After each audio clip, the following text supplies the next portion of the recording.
سلام البنات، صحيحه لاباس؟ ايوا الحمد لله. عندنا البنات الحلوه ديال الهلال ديال الزمن الجميل، بغيت نشاركها معكم بطريقتي. المهم ساهله ماهله هاد الحلوه وما كايناش اللي ما كتصدقش معاها. بالنسبه للفرص البنات، عندنا كيلو ديال الفرص مغربل هنايا. عندي هنا الجلجلان محمر ومطحون، المهم كيبقى واحد شويه مفرشش كيف كنقولوا وعندنا كاوكاو حتى هي مقلي ومطحون. عندنا سكر كلاصي رابع هنايا، عندنا شويه ديال القرفه وقبيصه ديال الملحه. المهم البنات هادشي اللي كاين في هاد الحلوه العجيبه صراحه، اللي كنتفكروها كنبغيو نخدموا هذيك الساعه نوجدوها. المهم غادا دابا نخلط معكم ونرجع معكم.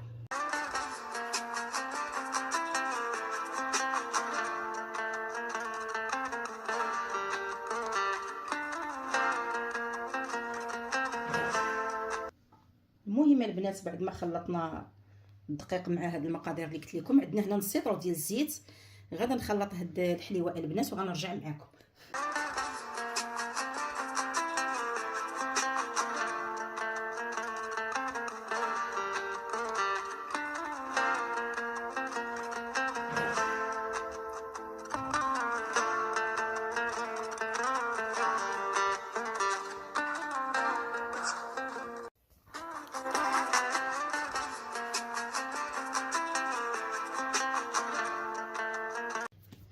العجينه ديالنا بعد ما جمعناها، المهم كنحاولوا نشكلوها على هذا الشكل هذا بكل سهوله.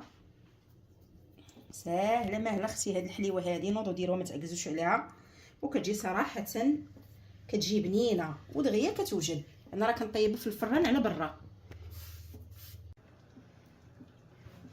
الحليوه ديالنا البنات راه جات على هذا الشكل هذا.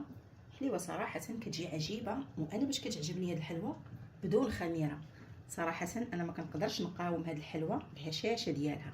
شوفوا البنات الحلوه كيفاش كتجي ما شاء الله. بالنسبه للسكر كلاصي، سكر نوع جيد وبصحه وراحه البنات.